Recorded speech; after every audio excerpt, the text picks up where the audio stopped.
안녕하세요. 무탈한 사회를 위한 현재순의 무방비 탈출 5회 감정노동 산재 인정 물음표 시작합니다. 오늘 이 시간에는 지난 10월 30일 감정노동으로 인한 직무 스트레스로 발생하는 정신과적 증상이나 질병을 산업재해로 인정해달라는 산업재해 보상보험법, 즉 줄여서 산재법이라고 하죠. 산재법 일부 개정안이 국회에 입법 발의되었는데요. 진보정의당 대선 후보인 심상정 의원이 대표 발의해 민주통합당 한명숙 의원, 진보정의당 노회찬 의원 등 국회의원 11명이 공동 발의로 서명했다고 합니다. 하지만 대선 국면에 접어들어서인지요. 진보 매체는 물론 어떤 언론에도 보도가 되지 않았습니다. 때문에 국내 유일 안전보건 팟캐스트 방송을 표방하는 무탈방송에서 법안이 발의되기까지 많은 노력을 하신 민주노총 서비스연맹 이성종 정책실장님을 모시고 주요 내용을 알아보도록 하겠습니다. 인터뷰 내용 들어보시겠습니다. 자, 이성종 정책실장님 나와 계십니다. 반갑습니다. 예, 안녕하세요. 네. 그럼 먼저 한마디로 감정노동이란 뭔가요? 예, 좀 생소한 단어이긴 한데요. 감정노동이란 자신이 일을 하는 과정에서 본래 감정을 숨기고 조직 내에서 요구되어진 감정 표현을 오랜 시간 지속하는 노동 형태를 말합니다. 그러면 이런 감정 노동을 통해서 보통 어떤 질병, 증상이 나타나나요? 이 감정 노동을 오랜 시간 지속하다 보면 본래 자신이 가지고 있는 감정하고 겉으로 표현하는 감정이 서로 이제 조화를 이루지 못하는 상태가 되는데요. 보통 그것을 감정 부조화 상태라고 얘기하고요.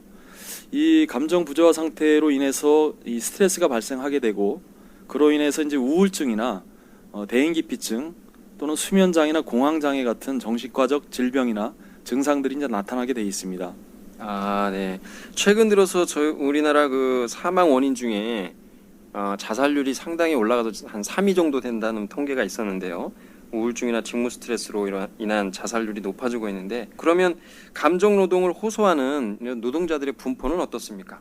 그 감정 노동을 하는 그 노동자들의 분포는 대부분 서비스 직종에 많이 있고요. 그리고 대면 업무를 담당하고 있는 그 직종에서 많이 나타나고 있는데, 특히 백화점의 판매 직종이나 병원의 간호사 간병인, 사무 직종의 콜센터나 텔레마케터, 우리가 알고 있는 항공기 승무원 같은 분들이 대표적인 감정 노동자 직군입니다. 각 해당 그 직군이 소속되어 있는 조직에서 실태 조사한 결과를 살펴보면은요, 유통 판매직의 경우에는 응답자의 91%, 그다음에 보건의료 노동자의 경우에는 84%, 금융보험업의 콜센터 경우에는 95% 정도가 자신들이 감정 노동을 하고 있다고 이제 응답한 것으로 확인이 됐고요. 특히 유통 판매직의 경우에는 전체 응답자의 26.6%가 고도 포함한 중등도 이상 우울증을 앓고 있는 것으로 나타나서 조속하게 이제 심리 상담이나 치료가 필요한 상태로 보이는 것으로 밝혀졌습니다. 아, 네. 올해 들어서 다산 콜센터인가요? 예. 그게 그 사회적으로 좀 여론에도 많이 나고 우울증이나 이런 감정 노동에 시달리신다는 통계가 있었는데요. 그러면 다른 나라와 비교하면 이게 심한 건가요? 아니면 뭐 어떤 건가요? 심하다면 이유는 어떤 이유가 있을까요? 우리나라는 외국하고 좀 다르게요. 특히 이제 기업들의 입장들이 좀 다른데요. 외국 기업들하고는 다르게 한국 기업들은 고객 친절 경영이라든가 고객 만족 경영 이런 것들을 주요 경영 방침으로 하고 있어서 감정 노동을 유발시키는 원인이 되고 있습니다. 물론 감정 노동의 정도도 수준도 악화시키는 것으로 그렇게 판단하고 있고요. 감정 노동자들의 직무 스트레스를 이제 산업재해로 인정해달라는 요구는 전 세계적으로 우리나라에서 이제 최초로 시도되는 그 법 개정 내용인데요. 거꾸로 뒤집어 보면 그만큼 우리 사회가 고객은 왕이다 또는 종업원은 종이다 이런 후진적인 문화를 가지고 있는 것을 반증하는 이 상황이기도 합니다. 아, 네. 그러면 전 세계적으로 우리나라가 처음으로 법 개정을 하는 거라고요? 그렇습니다. 예. 그러면 쉽지는 않을 것 같은데, 그럼 이 법 개정의 내용을 간략히 설명해 주시면 어떤 내용인가요? 우리 청취자분들을 위해서 좀 쉽게 설명해 주시면 고맙겠습니다. 예, 그 개정하려고 하는 법은 산업재해보상보험법이고요. 2개 정도의 조항을 저희가 이제 개정을 추진하고 있는데, 첫째는 제5조 정의 부분에서 감정노동에 대한 정의 부분을 명시하자는 겁니다. 그래서 감정노동이란 업무 수행 과정에서 자신의 감정을 절제하고 조직 내에서 요구되어진 특정한 감정 표현을 장시간 지속하는 노동 형태라고 하는 그 정의를 신설하는 것이고요. 두 번째는 제37조의 업무상 재해의 인정 기준에 있어서 업무상 질병 안에 직무 스트레스라고 하는 것을 명시를 해서 이 감정 노동으로 인한 직무 스트레스도 업무상 재해 인정 기준에 포함하는 그러한 내용으로 이제 개정을 하자는 것입니다. 그러면 이렇게 법이 개정이 되면은 아까 말씀하셨던 그런 업종에서 일하시는 대부분이 서비스 업종인데요. 그렇게 일하시는 분들이 우울증이나 이런 거 앓게 되면은 이제 산재 신청을 하면 산재 인정이 된다 뭐 이런 뜻인 거죠. 법이 만약에 개정이 되면.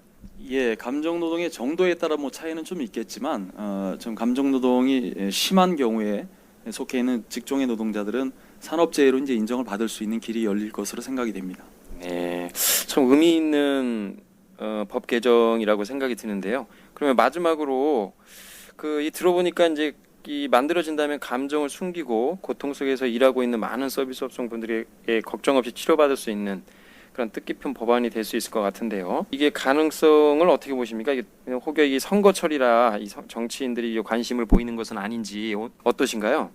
저희 연맹이 국가인권위원회하고 감정노동과 관련된 몇 가지 사업을 진행한 것이 있었습니다. 그동안에 토론회도 했었고요. 그다음에 그 감정노동 사용자 가이드도 발간을 했었고 감정노동자 수첩, 감정노동의 업무 매뉴얼 같은 이 제작 과정들이 있었는데요. 감정노동을 완화하기 위해서는 감정노동자 당사자들도 중요하고 당사자들의 인식 전환도 중요하고요. 고객인 소비자들의 어떤 이 감정노동자들을 바라보는 역할, 시선도 중요한 거고, 특히 이제 기업들의 역할이 굉장히 중요하다는 사실들이 많이 밝혀졌습니다. 그래서 이를 관리 감독해야 할 정부의 역할이 이 기업들의 어떤 역할 속에서 매우 중요하다고 이렇게 생각이 되고요. 이번에 입법 발의된 감정노동의 산업재해 인정을 위한 산재법 개정안이 국회에서 이제 어떻게 처리가 될지 감정노동자들은 기대와 함께 이제 현재 예의주시하고 있는 중이고요. 국회의원들도 이번 기회를 통해서 감정노동에 대해서 인식이 바뀔 수 있는 그런 기회가 될 거라고 생각하고 있습니다. 들으시는 청취자분들이나 하시고 싶으신 말씀 더 있으시면. 예, 우리가 집에서 나와서 다시 집에 돌아갈 때까지 사실은 밖에서 우리 사회생활을 다들 하게 되는데요.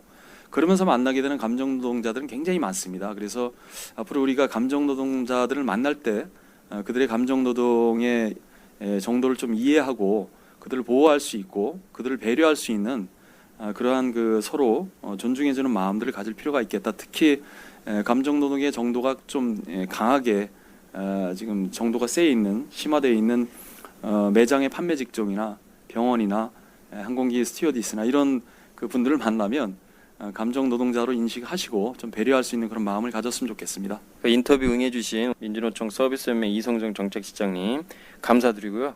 다음에 기회가 되면 또 한번 뵙도록 하겠습니다. 고맙습니다. 예, 수고하십시오. 자, 잘 들어보셨는지요? 우리 주변에 자신의 본래 감정을 숨기고 조직 내 요구에 따라 감정 표현을 장시간 통제하는 감정의 부조화 상태에서 있는 분들이 서비스 업종에 종사하시는 분들이 전체 노동자의 60% 이상인 것이 현실입니다. 자, 이번 법안은 선거철만 되면 반짝 관심 갖는 안전보건 법안이 되지 않았으면 하는 바람입니다.